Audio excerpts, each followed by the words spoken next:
Nilo nació en Los Realejos en 1958 y yo quisiera comenzar por allí, preguntarle un poco a ese niño que fue, ¿qué recuerda sobre todo de ese periodo? Los paisajes, los parientes, la familia, ¿qué importancia tuvieron tus padres digamos, en tu formación, en tu visión de mundo? En fin, la infancia siempre es algo importante, ¿no?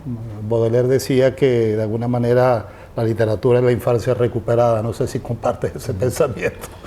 Bueno, no sé, ¿no? Bueno, en principio tengo que agradecer a Antonio que me haya invitado a estar en este encuentro con ustedes y bueno, estoy muy agradecido. Desde luego también con la presencia de los que han venido a este acto, que siempre anima mucho, porque alguna vez me he encontrado dando una conferencia y a ver 3 personas, ¿no? Y hay 3 personas, entonces siempre asusta del hecho ese, ¿no? Bueno, Antonio veo que va a plantear ahí algunas preguntas, trataré de ser lo más breve posible, porque ya saben que los que hemos sido profesores tenemos la tendencia a dilatarnos, ¿no? Bueno, es que lo que dicen, ¿no? La infancia es el espacio donde uno abre los ojos por primera vez al mundo y te determina siempre, así, como quiénes son tus padres, tus hermanos, con quiénes has vivido, ¿no? Cuáles son las primeras salidas de tu casa, hacia dónde vas. En mi entorno era un entorno rural, de abuelos medianeros. Mi padre emigrante en Venezuela, probablemente en la época en la que tú nacías, mi padre andaba por ahí o estaba a punto de venirse. Y bueno, siempre, digamos, la mirada de la infancia para mí, yo no sé para ustedes, bueno, que todos tenemos una forma peculiar de verlo, es el instante en el que te mueves entre hermanos, empiezas a abrir los ojos fuera de tu casa y empiezas a ser sorprendido, a sorprenderte mucho, ¿no? Si hay algo que me marca o que creo que tiene que ver con esa salida del hogar, ¿no? Es el asombro, ¿no? Siempre me ha asombrado y he aprendido siempre mucho de todo aquel que he encontrado, con los que me peleaba en la calle o con los amigos, con todo el mundo, ¿no? Y hasta la actualidad, así que en eso no, siempre me gusta asombrarme de lo que aparece fuera de mis propios dominios, ¿no? Es como una necesidad que viene de esa infancia probablemente, ¿no? De ese no ser, por así decirlo, ¿no? ¿Tienes conciencia de algún momento en el cual se te hizo claro o medianamente claro que podías llegar a ser un escritor o una persona, digamos, cercano a las ideas o interesado en las lecturas? Eso más o menos es un tema de la adolescencia casi siempre, sí, ¿no? Sí, en mi casa había cosas de mis abuelos, es decir, leían esos libros, imagino que en todos los espacios, digamos, provincianos de la lengua, ¿no? Se leía a Campo Amor, a Becker o algunas antologías de estas que circulaban por todos lados, ¿no? Y eso pues tenía un poco, te predisponía un poco, ¿no? Pero para mí la lectura fue una cosa casi de 13 años, por ahí, ¿no? Y me acuerdo estar leyendo en esa época de un familiar mío que luego ha pasado a vivir en Venezuela,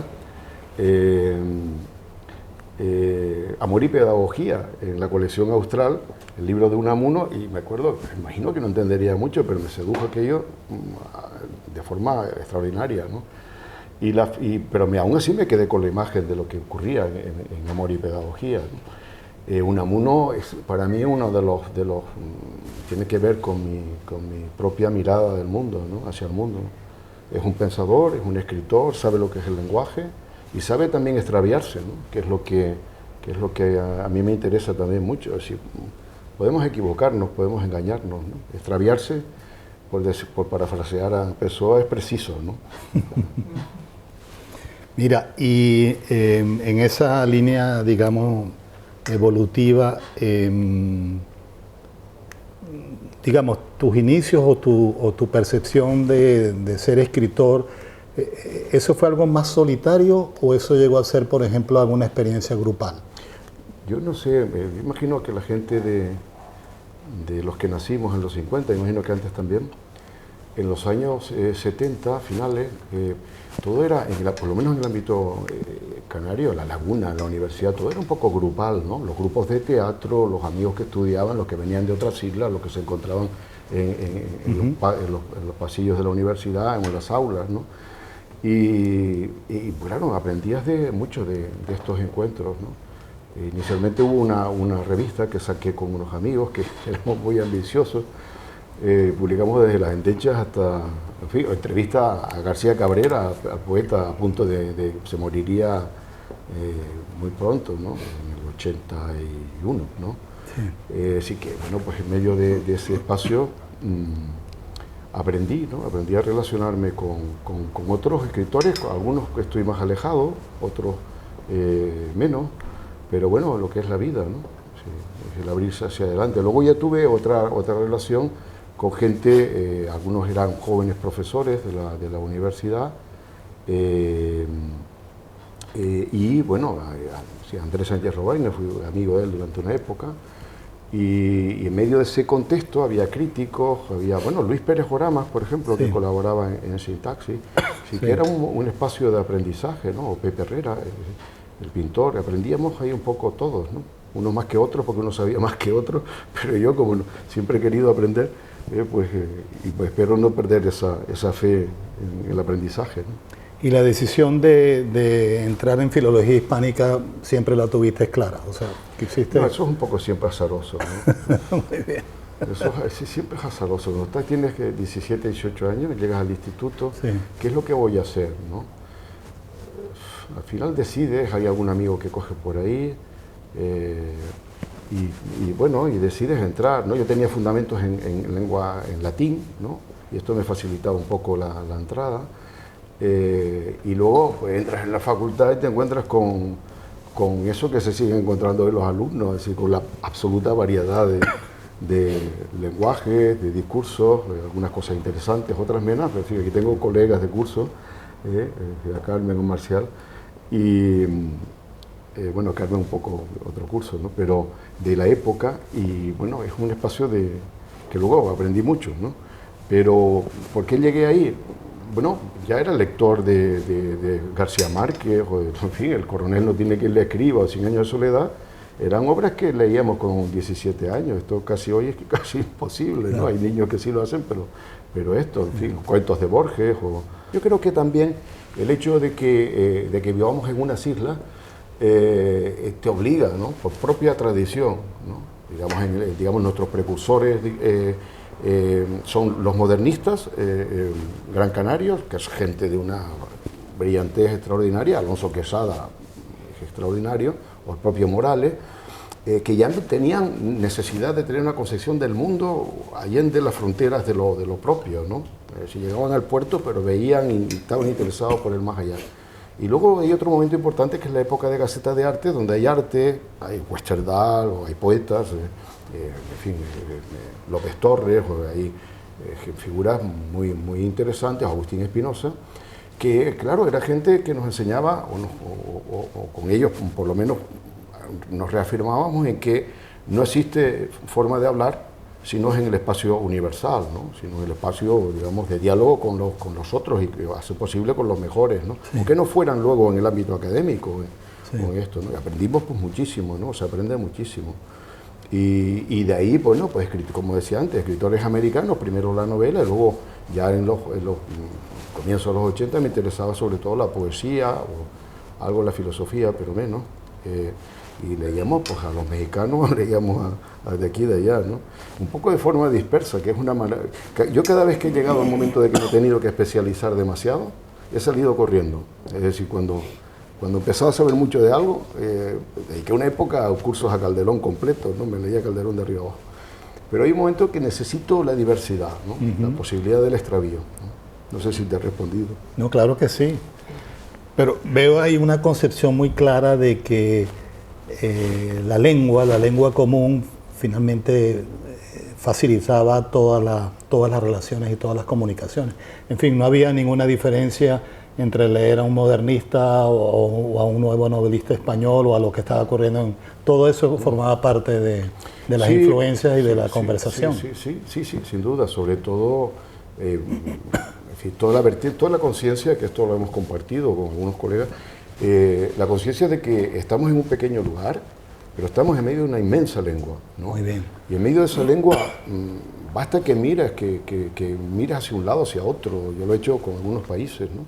Te das cuenta que hay enormes escritores que están hablando en tu propia lengua y que están mostrando realidades de la propia vida, de las propias vivencias, pero también de los entornos culturales que son extraordinarias, ¿no? Y eso ha sido fundamental. Yo creo que en Canarias hay una gran conciencia de que estamos en un lugar de desplazados, por así decir, ¿no? Estamos en un lugar, o unos se iban alguna vez, en los 60 se iban a Alemania o se iban para acá, pero antes pues a Cuba, luego a Venezuela, a Uruguay, en fin, a San Luis, en Estados Unidos, y que estamos en un espacio de desplazamientos, ¿no? Y en esa necesidad también de aprender, no solo por el hecho de ser insular, sino porque estamos en un punto, digamos, en un entorno de desplazamiento permanente, ¿no? No solo en el ámbito de la lengua, también hacia otras lenguas, ¿no? También. En fin, en Canarias la atención a los escritores ingleses, pues viene de Minic, ¿no? A los franceses, pues bueno, desde López Torres, García Cabrera, ¿no?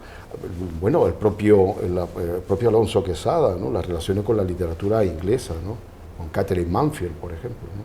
Entonces, en fin, estamos en un espacio de desplazamiento, pero también a veces, no sé si desplazamiento o de cierto despedazamiento, ¿no? De despedazarnos, ¿no? ¿Cómo decirlo? A ver si me sale la palabra bien, ¿no? Sí, de rompernos un poco, dispersarnos en múltiples direcciones. Ahora, ¿tú dirías que esa especie de magma, por llamarlo de alguna manera, también tiene que haber sido muy importante para la creación literaria canaria, desde el punto de vista de su modernización, su intercambio? ¿Eso ha sido igual o no? ¿Te refieres a qué exactamente? A la visión, a la apertura. Que esa apertura, digamos, de información y de intercambio, que incluso llega a otras lenguas, hace que o sea, a mí me parece que tiene que haber sido una cosa fundamental y extraordinaria también para los nuevos creadores canarios. Sí, Toda la apertura que había, ¿no? Sí. Incluso, corrígeme, una apertura mayor que la que podía tener en su momento quizás un escritor peninsular. Bueno, yo creo en eso. Ya sabes que los canarios, lo conoces bien, ¿no? Tenemos un ego importante, ¿no? A pesar de que parecemos que somos así, muy tranquilotes, muy tal, pues tenemos esto de convertir a Venezuela en la octava isla, muestra un poco lo que somos, ¿no? Tenemos un ego, en fin, muy grande, ¿no?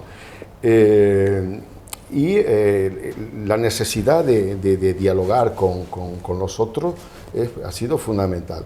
En determinados momentos, en una época pensé que había, en fin, una sola línea, ¿no? de río por el que se desplazan los intelectuales, los investigadores y tal, que miran hacia Europa o miran hacia América, ¿no? Visto desde ese ángulo, que es un ángulo un poco historicista, hay momentos en los que la relación con algunos escritores es fundamental, ¿no? Es decir, con el mundo francés especialmente, ¿no? Absolutamente, ¿no? Sí. Bueno, yo creo que el caso por ejemplo, de Montejo, que el venezolano, que también mira mucho, a pesar de las huellas del propio país o de otras lenguas, ¿no? hacia Francia. El interés por los escritores italianos, por otro. En el ámbito, volviendo al punto de partida al que habías indicado, yo siempre he tenido la idea de que a veces estamos en esa especie de isla que se mueve, más cerca de lugares muy distintos y distantes que ciertas zonas del ámbito madrileño, digamos español, ¿no? Sí. Todo ha cambiado, porque, por ejemplo, Barcelona en una época era un espacio absolutamente cosmopolita, ¿no? Sí. Aprendimos mucho de ahí, los pintores, de las ediciones, de los Barral y compañía, ¿no? O de Gilles de Bierma, ¿no? De tantos, ¿no? O de las ediciones, ¿no? Madrid se ha convertido en un espacio realmente privilegiado durante los últimos años, los últimos 20, 30 años, ¿no? Entonces, digamos, Canarias se mueve en relación con los otros de forma, yo diría, autónoma, ¿no? Es decir, yo, en la época que estuve un año en Salamanca por condiciones militares, ¿no? Pude comprender que nosotros estábamos en otra galaxia, ¿no? Estábamos en otra galaxia, ¿no? Es decir, por ejemplo, un colega que iba por las noches de juerga, ¿no? Que se zumbaba a su canuto, en fin, todo su esto, ¿no? Enseguida en Salamanca se hizo, bueno, enseguida lo conocieron, ¿no? Aquí en la laguna te puedes echar 2 canutos, no te hace caso a nadie, ¿no?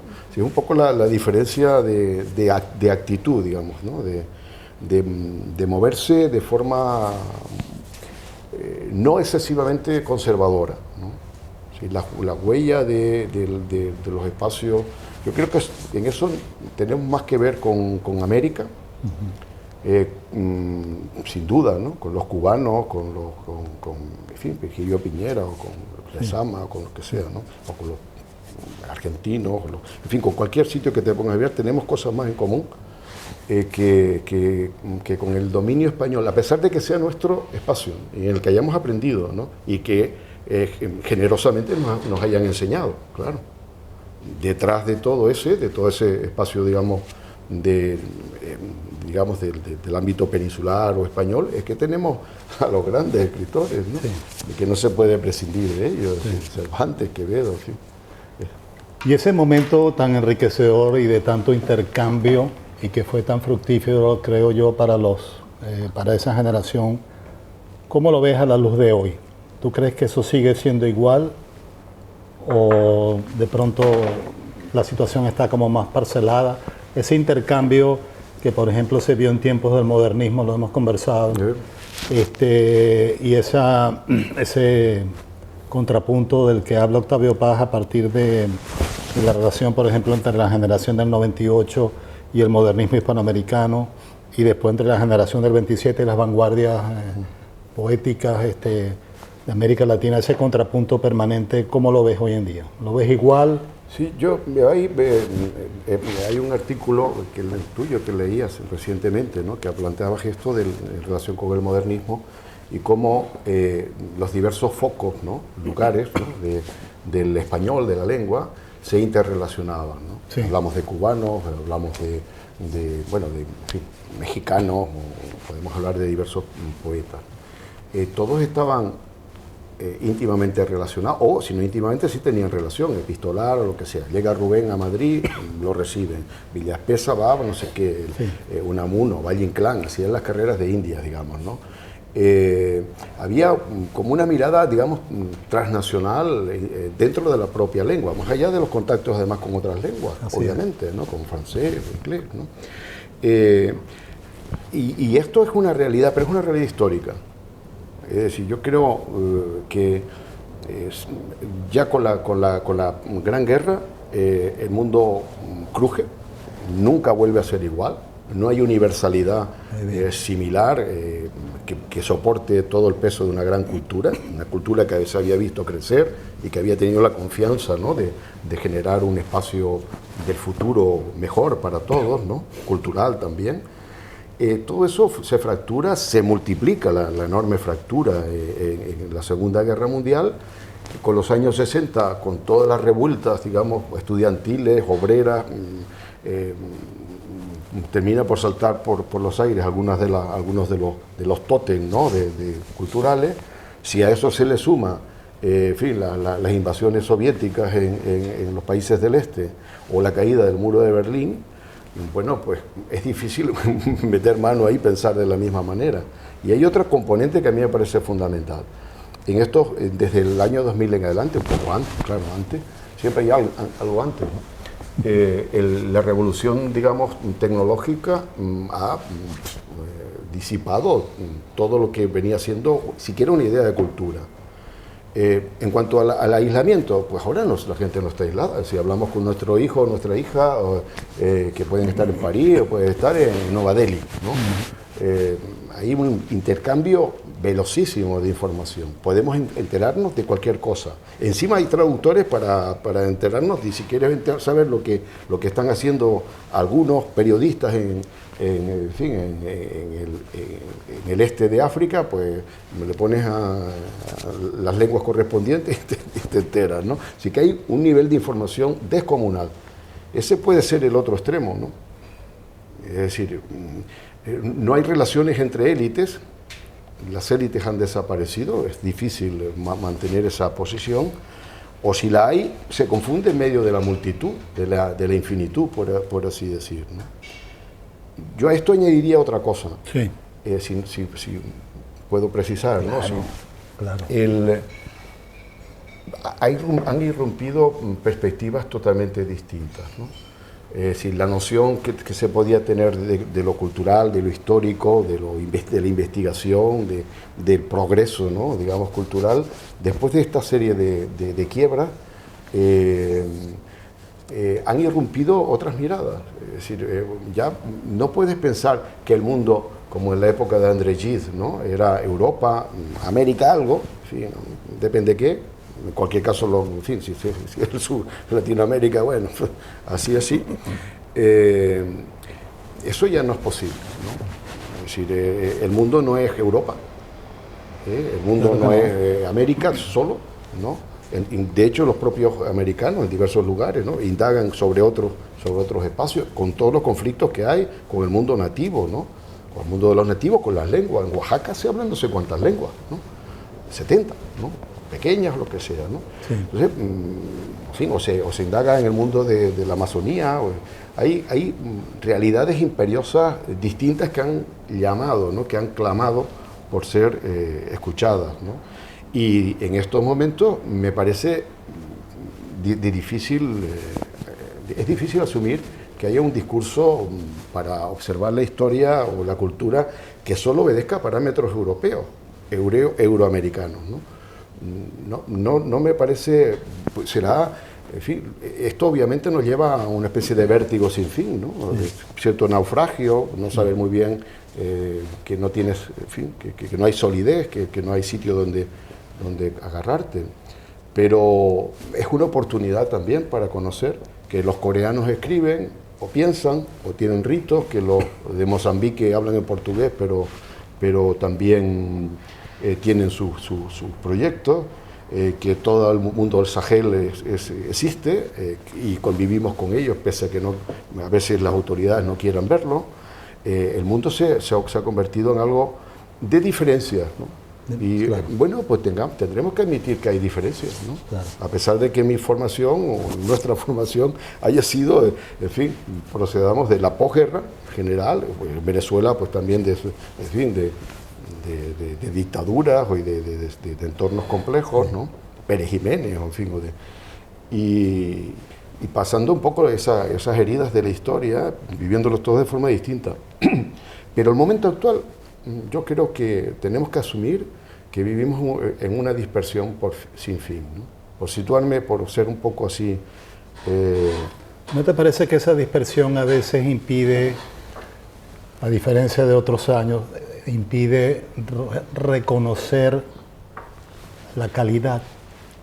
Porque, por ejemplo, yo tiendo a creer que en estos periodos en que hemos hablado, de pronto los suplementos, los libros, los grupos, pues justamente ahí se estaba gestando, vamos a decir, algo importante, algo de calidad. Hoy en día, que estamos en un mundo absolutamente hipercomunicado, como tú dices, no necesariamente el mundo editorial, el mundo de las comunicaciones, el mundo de las reseñas, de los suplementos, están reflejando lo mejor. ¿No? Eso es un tema también muy crítico. Es decir, puede ser que una gran novela en este momento pues no sepamos sí, valorarla, reseñarla, no la sabremos ubicar, o un gran libro de poemas, en fin, muchas veces se acierta, pero también sorprende mucho que en este periodo más bien haya mucho desacierto en relación también, ¿no? Y no te digo con el esfuerzo que hay que hacer, como tú bien dices, ahora más bien a nivel global, ¿no? Entonces, es curioso, es como una especie de contradicción, ¿no? Porque hay dos aspectos, dos bloques que me parecen importantes. Por un lado, esa idea que antes señalabas, recordabas a Octavio Paz, ¿no? Hay un texto de Octavio Paz, Las cosas en su sitio, donde Sí. trata de establecer, bueno, ciertos parámetros, ¿no?, de relación de obras con otros, digamos que la mirada comparativa funcionaba, ¿no? Tú miras a Goethe en relación con, en fin, con Cancinos Hacen, traduce a Goethe. Empiezas a establecer relaciones internacionales, digamos, transnacionales, de calidad. Todo el mundo sabe quién es Dante, en un momento dado. Hoy preguntamos quién es Dante, lo podemos llevar un susto, ¿no? Pero entonces los referentes son extraordinarios, ¿no? Sí. Son los que marcan un nivel. ¿Qué es lo que ocurre? Bueno, que permiten además establecer vínculos muy rápidos, lo que hace Montejo, ¿no?, entre una cosa y otra. Puedes irte al siglo XIV, ir a esto, ir a diversas culturas y establecer puentes rápidamente. Pero hay algo que ha cambiado, ¿no?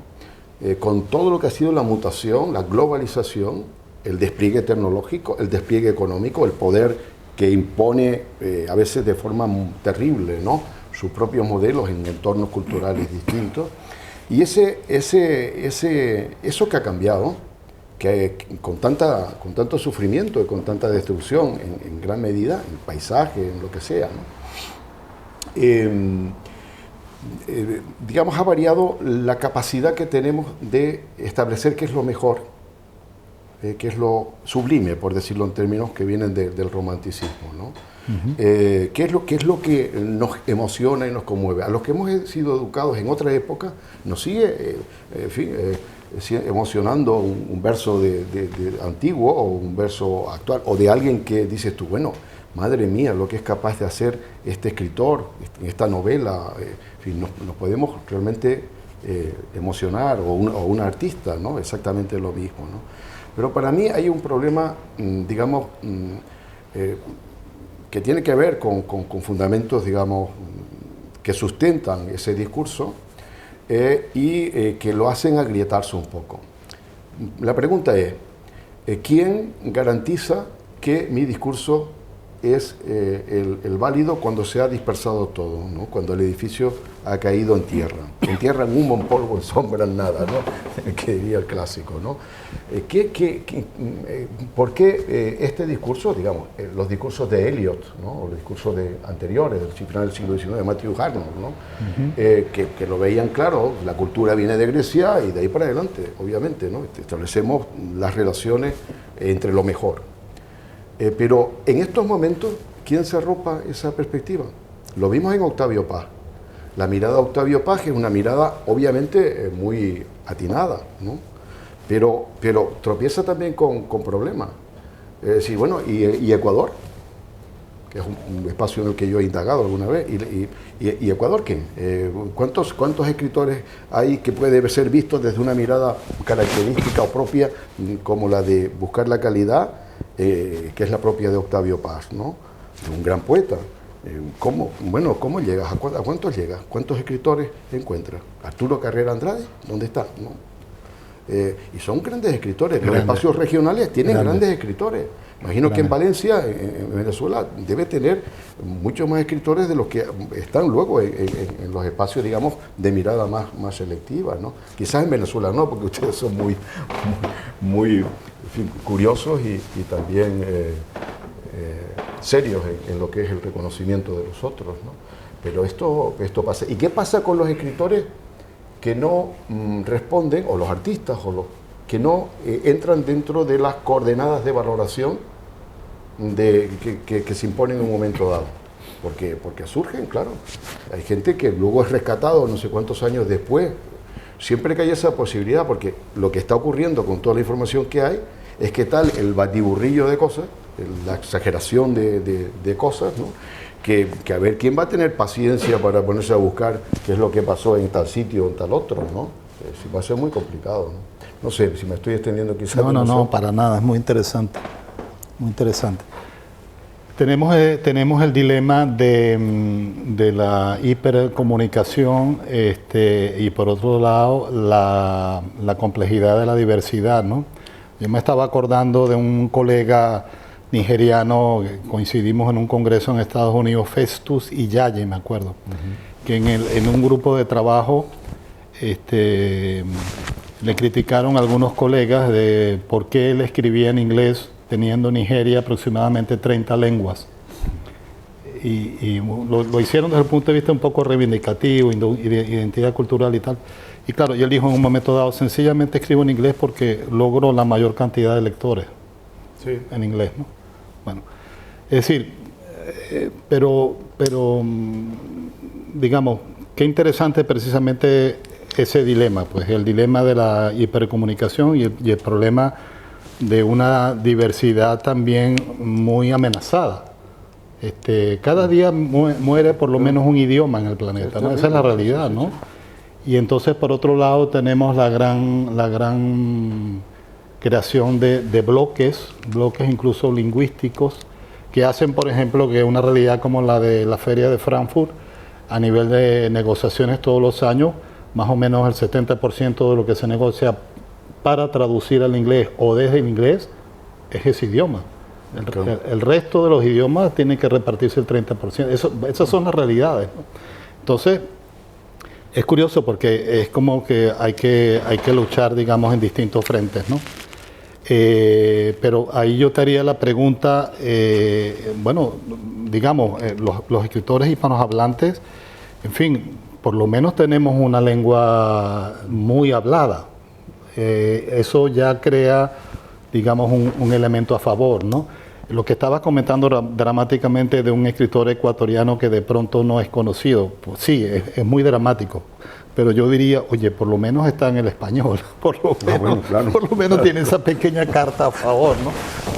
No forma parte de las 30 lenguas de las que hablaba este dramaturgo nigeriano, ¿no? Bueno, bueno, yo no sé, yo lo veo como un gran problema de este momento, ¿no?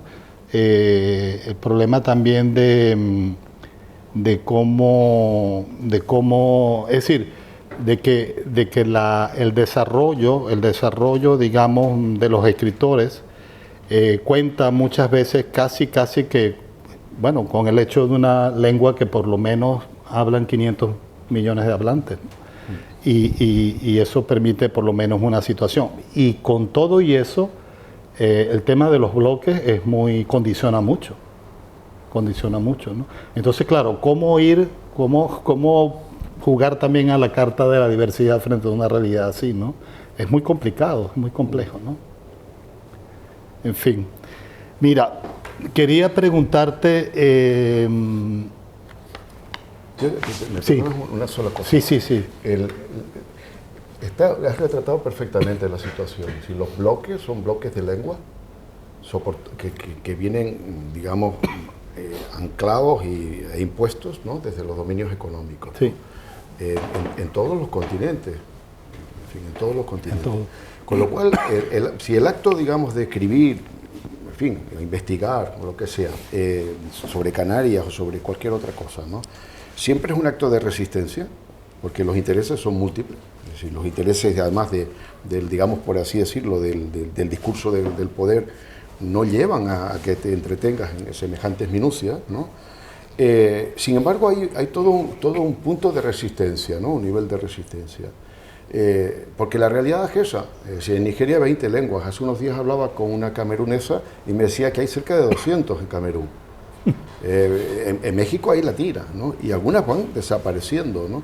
Hay algún escritor, estaba pensando en Bukabar, Boris Diop, que es un senegalés, que después de escribir en francés durante muchos años y ser más o menos conocido, publicando en Francia, obviamente, ¿no? En la metrópoli, ¿no? Pues decide escribir en Wolof, ¿no? Entonces son actos de resistencia. ¿Cuál es el problema? Pues el público lo gesta. Pero bueno, veremos qué es lo que pasa con el tiempo, si esto es sostenible, digamos, si la expansión de solo algunas lenguas y de un solo modelo económico se puede aguantar, no se dinamita antes, ¿no? Porque entonces habrá que empezar de nuevo por las pequeñas diferencias. Sí. No sé, disculpa que me haya... No, Nilo, para nada. Bueno, no sé si lo que estamos hablando lo podemos asociar. Me llamó mucho la atención, en tu caso, de dos libros dedicados al exilio, ¿no? El que llamas El hijo pródigo y los exiliados españoles, y En torno al casticismo, los exiliados españoles, uno en el 2001 y otro en el 2003. Claro que estamos hablando del exilio en diferentes momentos, y yo me imagino que te estás refiriendo mucho, por supuesto, al exilio de español específico del siglo XX, ¿no? Ahora, ¿no te parece que eso es también en este momento una impronta planetaria, el exilio, el destierro, el movimiento de poblaciones? Estamos viendo cosas que no veíamos realmente desde hace muchos años, ¿no? Es decir, el exilio comienza casi que no a ser, digamos, un fenómeno particular, sino un fenómeno permanente, ¿no? Sí. Cuando vemos el exilio español en América,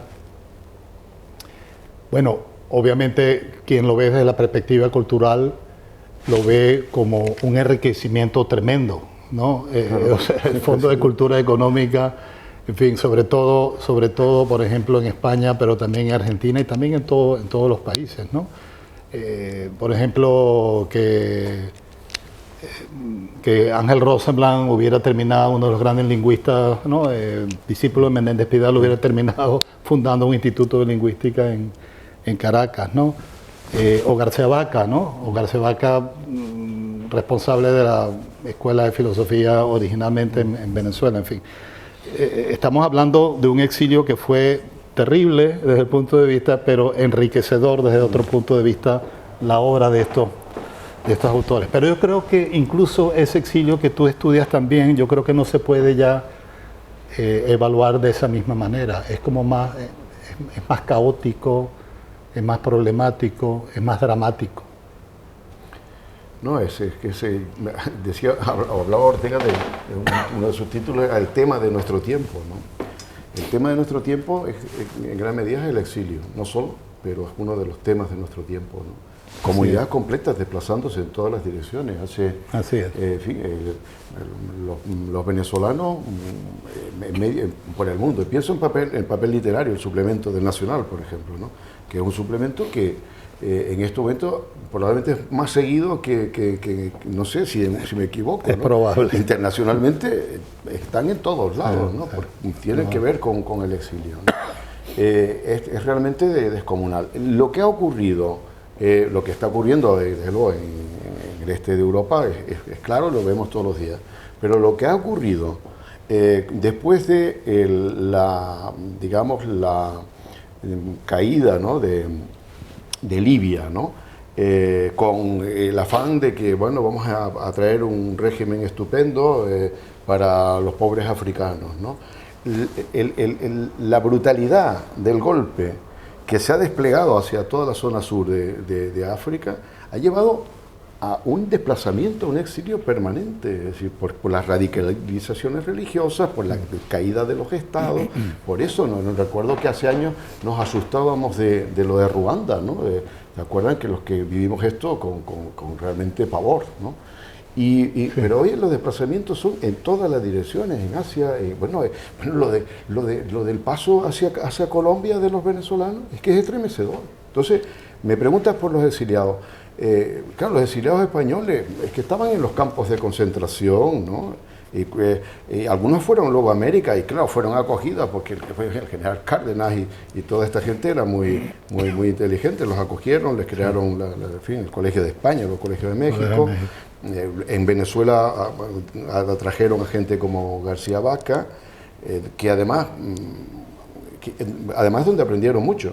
Porque ves a García Vaca aprendiendo lo que son los filósofos mexicanos, los filósofos, los pensadores, digamos, venezolanos, ¿no? Aquello que hemos hablado algunos días, ¿no? Simón Rodríguez, maestro de Bolívar, que lo ve y lo estudia a García Vaca como un pensador. Eso tiene que ver con la cosa, digamos, con el exilio. con lo mejor del exilio dentro de la tragedia personal. Porque cualquiera que se tiene que ir de su casa es terrible, ¿no? Es terrible. Deja a tu familia. Es realmente horrible. Es un tema antiguo, claro. Desde Ovidio, Dante, hasta Svetaeva, ¿no? La rusa, ¿no?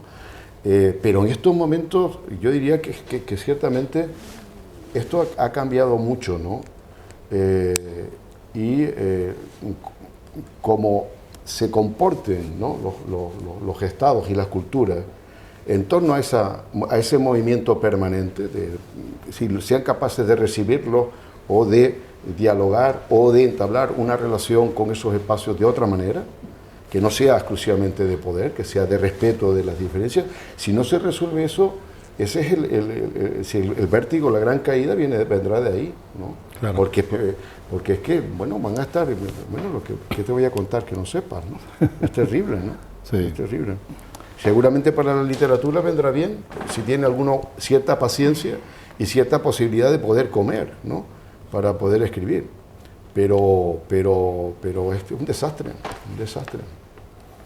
Digamos, Dante se pudo ir, estuvo en otro lugar, concibió la Divina Comedia y tal, pero estaba en otras clases sociales también. Pero y ahora, y el que no tiene nada más que un rancho, tiene esto y tiene que salir corriendo. Sí. Es terrible. Es terrible.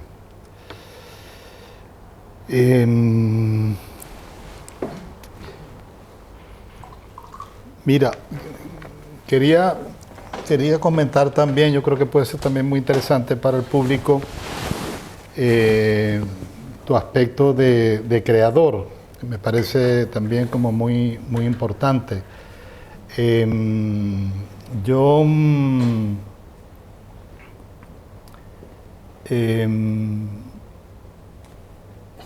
Me gustaría justamente preguntarte por esos libros, ¿no?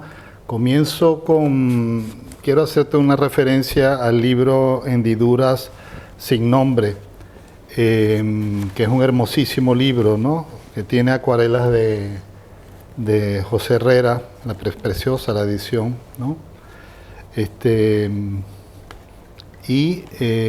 Por ejemplo,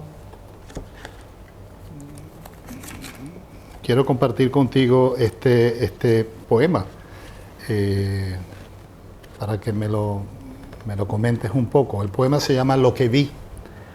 Es muy breve. Solo un dibujo, una grieta en un muro, el camión repleto de gente, la palabra escrita en la arena con plantas, que la sal no logra secar, la muchedumbre en el puerto, una libélula extraviada que golpea los cristales.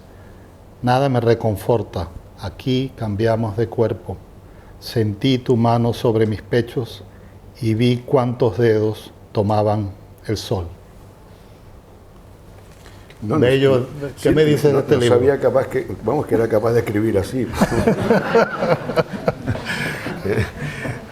No puedo decir nada, la verdad, no puedo decir nada. Hermosísimo. Es una experiencia que la nombras una vez y no sería incapaz de decir algo. Voy a compartir con el público, he escogido cosas muy breves, no se preocupen. Aquí hay una tentativa de hacer un Borges y yo, ¿no? El famoso poema de Borges. Esto me llamó la atención. Recordarán el Borges y yo, ¿no? Que es como clásico. Es que mi segundo apellido es Borges. Sí, por eso. Es que el texto lo dice. Te adelantaste. Pero bueno, perdón. Tengo una relación compleja con Borges. ¿Quién no? Tengo una relación compleja con Borges porque a menudo se viene y se mezcla con un segundo apellido que no utilizo justamente para evitar semejante presencia. Aunque no crea mucho en la identidad y tenga la certeza de que a lo largo del día podemos tener rostros muy diferentes, maneras de pensar y percibir diversas, y aún puedan converger distintos seres bajo la misma voz, el nombre y mi primer apellido cubren ese territorio por el que avanzo sin saber a ciencia cierta el final, así durante cada día. Pero el argentino, que además tenía ciertos brotes de esquizofrenia, aunque algunos de sus Borges los convirtió en ejes del mundo, produce una sombra muy grande y la razón por la que un amigo que pensaba en la gloria literaria me recomendó, siendo yo muy joven, que evitara tal recuerdo para no exponerme al sol, claro. Hoy pienso que nada importa demasiado y que he podido continuar deslizándome hacia el final y que mi nombre con segundo apellido poco importa entre tanto carnaval te quiero. Eso sí, mi madre no lo ha perdonado del todo. Ella que leía Campo Amor y Rubén Darío, cuando pocos lo hacían, no comprende que haya perdido su apellido por algo tan absurdo. Pero el nubarrón pasa pronto y a lo lejos otras nubes levantan con aire fresco. Se acerca la lluvia.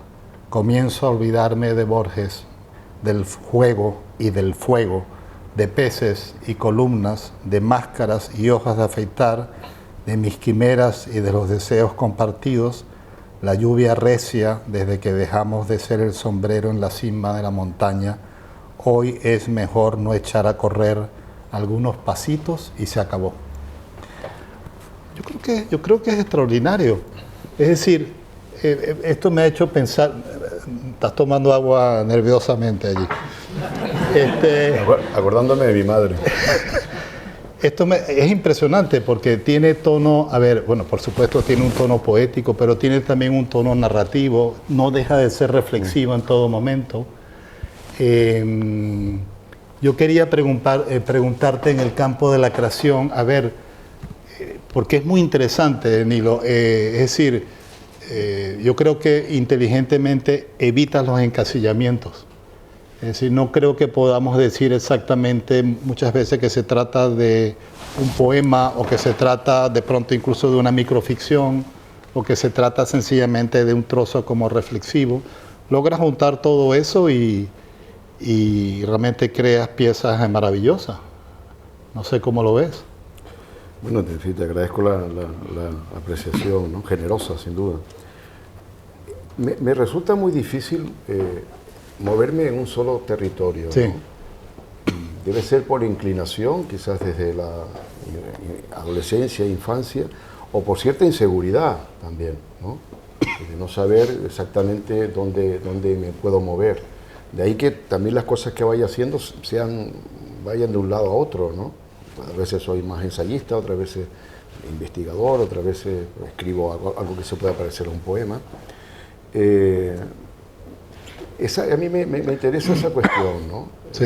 Esa cuestión es un desplazamiento también. Desplazarse de un lado a otro sin ningún tipo de... Además, como he escrito, sobre todo las partes más de creación. Yo creo que en los ensayos también me pasa algo similar. Como no he escrito con un horizonte preciso de recepción, sino, bueno, pues escribo esto, que lo quiera entender lo entiende y que no, pues no pasa nada, ¿no? Hasta yo mismo puedo dejar de entenderlo en un momento dado, ¿no? Lo hago con suma libertad, entonces me puedo desplazar en ese campo, ¿no?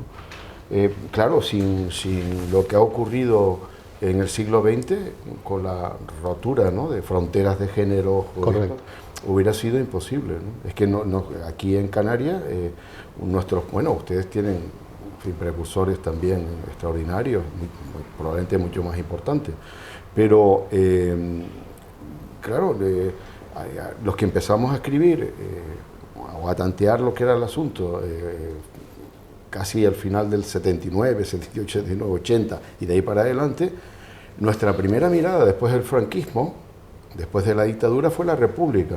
Sí. Y en la República estaban los escritores de vanguardia, ¿no?, que eran que te llevaban a los europeos aquí y allá. Entonces, la cuestión de los géneros no les importaba, ¿no? O sea, la gente que le podía importar a un dadaísta, a un surrealista, iban de un lado para otro, ¿no? Aceptando la posibilidad misma de errar, de confundirse, ¿no?, de caer. Y yo eso lo acepto, ¿no? Eso lo acepto. No sé si te he podido responder. No, muy bien. Yo voy a compartir con el público uno brevísimo del libro Animales Impuros del 2017. Se llama Raquel Welch. Bueno. Perdón, El pájaro de Raquel Welch. Eso es malintencionado. No. Veo todavía en plena huida a Raquel Welch entre arenas volcánicas, en la playa o junto a las cañadas del Teide, al final de los años 60. Y recuerdo aquel pájaro prehistórico con voracidad de 1000 demonios. Aquella película, hace 1 millón de años, una película, ¿no? Evocaba un pasado que, al menos en el paisaje visible, estaba cerca de mi casa. Y si el volcán y el mar de lava existían, ¿por qué no pude ver los sitios por donde paseaba aquel avechucho cargado de dientes? Hay pájaros de verdad y pájaros de mentira, antiguos y modernos. El pájaro de Raquel Welch es el más seductor de todos los que he soñado. Uno podría decir, ¿qué es esto, no? Es decir, yo creo que también funciona como un microrrelato, ¿no? Pero también es como reflexivo también, ¿no? Tiene también, por supuesto, una veta de humor muy fino. Es decir, nuevamente vamos hacia el tema de esa escritura mixta, ¿no? Que se compone muy abiertamente. Y me gustaría, y ya con esto cierro,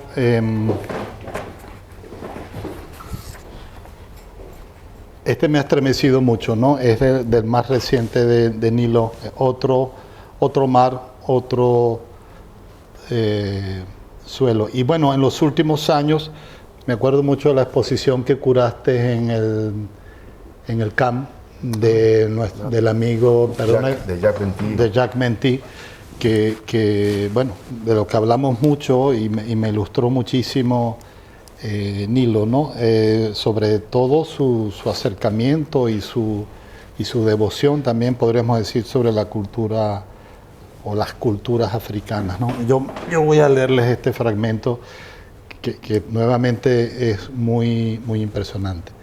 Esto que nos pierde, que toca otra vez más como el amor, otra vez como esperma de perro bajo la falda de la montaña, este ladrido que late y fecunda bajo el bostezo del continente, con un baile bailón, con su danza trapera, con su espíritu mandinga y su baile bantú, y que llega y no llega, que asciende o tumba, cascada sobre el mar, sobre la piel áspera de África, sobre la piel blanca de las islas, sobre la piel marrón, malgache, china, hindú, cafres, malabars de otras islas, sin sorreils, sin godos, sobre europeos y aborígenes, esos cráneos canarios, enumerados y sin nombre, amontonados para turista, ejemplos del saber que ignora el espesor de la muerte, o para morder la corteza del ser y no ser, va esta pirueta de lapa, seca de lampar por lampar, fragmentos, voces, plumaje, entretejido como en el bosque de Filaos, para que el espíritu, prodigio, pueda lamer la piel, esta piedra encendida que corre hacia el mar, mientras danzan y danzan, Maloya Monquer, no la tierra o corazón, solo sangre, metros de sangre, sangre a caballo, a pie sangre de agua, sangre sin diámetro, salivazo del pitón, de la Fournaise, de las montañas del fuego, quizás de los seres que vivieron entonces, que están y ya no están, al son del campo, o son golpes sobre el tambor o sonajero, estos callam roulé, herida de lengua que palpita sin saber cómo, ni cuándo, ni qué imanes, con qué rezos, bajo el continente, sobre qué islas. Es muy impresionante. Uno siente como un diálogo, ¿no? También entre geografía, bueno, africana, canaria, pero también un diálogo de culturas, y bueno, escrito en prosa, sin puntuación prácticamente. Es muy intenso, ¿eh? Es muy hermoso, muy sorprendente. Bueno, nada, me gusta también repasar eso porque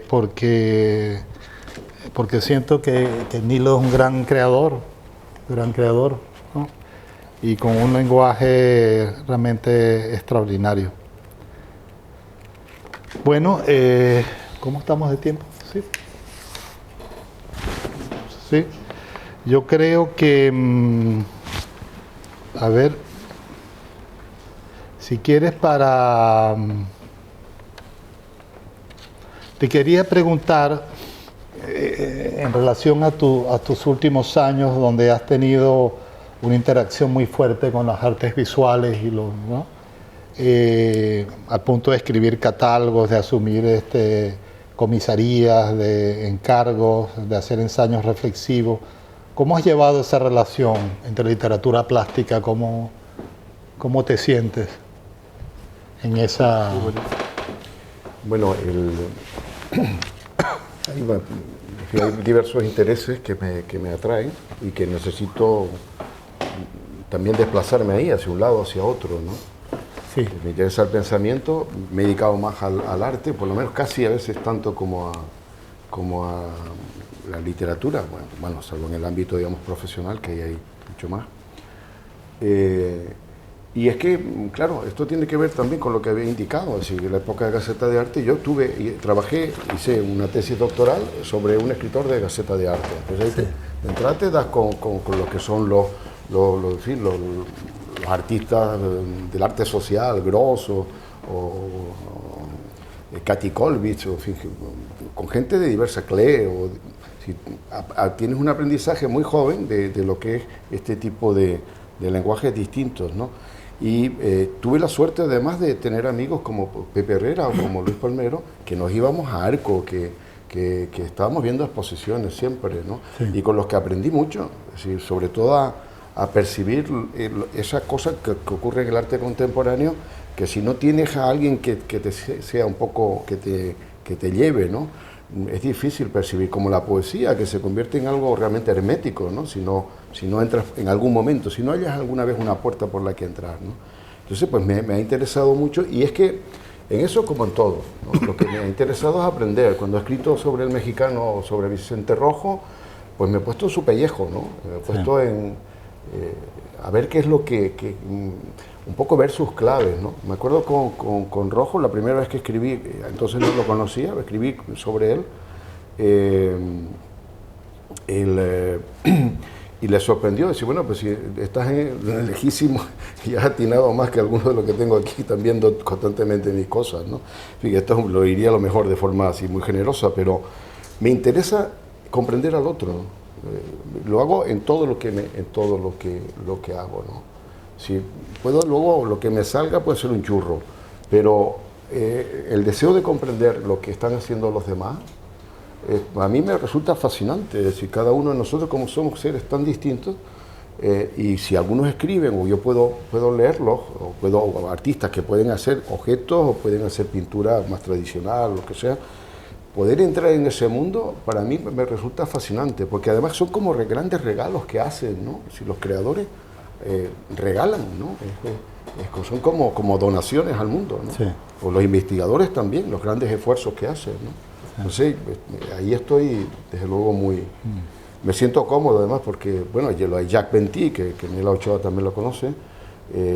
A Jack lo conocí a través con Orlando Brito. Hicimos un gran proyecto, digamos, internacional de arte y de poesía, novela, en fin, narración, no tanto novela, y coincidí en Sevilla con Jack Benty, ¿no? Y él venía de la isla de la Reunión, sí. Que yo tenía referencia por un poema de Baudelaire y poco más, ¿no? En fin, por George Sand, ¿no?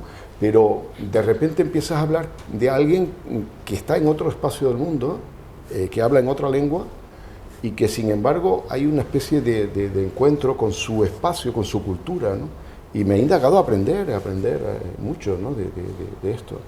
Para mí es fundamental, ¿no? El arte para mí tiene que ver conmigo, ¿no? Conmigo, ¿no? Entonces, qué bien. Sé que algunos han sido alumnos míos, saben que soy un pesado, ¿no? Entonces, espero no cansarles más, recordar otra vez, no, por favor. Mira, y te voy a hacer una última pregunta para darle también un...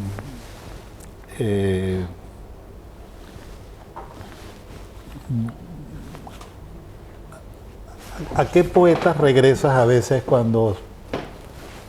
¿A qué poetas regresas a leer cuando, bueno, cuando hay como un momento especial, como... En fin, ¿a cuál podrías decir tú que están allí en esas lecturas? Es difícil, ¿no? Porque ya por propia... digamos, Que sientes como más cercano. Pero siempre regreso, siempre hay escritores que cuando los encuentro me siguen diciendo cosas, ¿no? Porque tienen un lado de vivencia, ¿no? En torno al lenguaje que me señalan cosas. En el ámbito, digamos, español, sin duda, el español próximo, digamos, ¿no? Desde luego, bueno, aparte obviamente de los clásicos a los que acudo muy a menudo, ¿no? Claro. Cualquier fragmento que leas de un clásico te enseña más que la última moda, ¿no? Pero acudo a Miguel de Unamuno, siempre me ha parecido estremecedor. En el ámbito canario, sobre todo, a Espinosa en una época, pero acudo mucho a Alonso Quesada, ¿no? No tanto a los poemas como a los cuentos, a los relatos y sobre todo a las crónicas periodísticas, ¿no? Son de una lucidez, una cosa extraordinaria, ¿no? Y luego, pues bueno, acudo a muchos poetas de aquí y de allá, ¿no? Argentinos, en fin, a Sánchez Peláez, por ejemplo, al que tú conociste personalmente, sí, ¿no? Sí. Que también lo tienes en gran consideración, sí, uno de los grandes poetas venezolanos. Hay escritores que tienen que ver con mi forma de respirar, ¿no?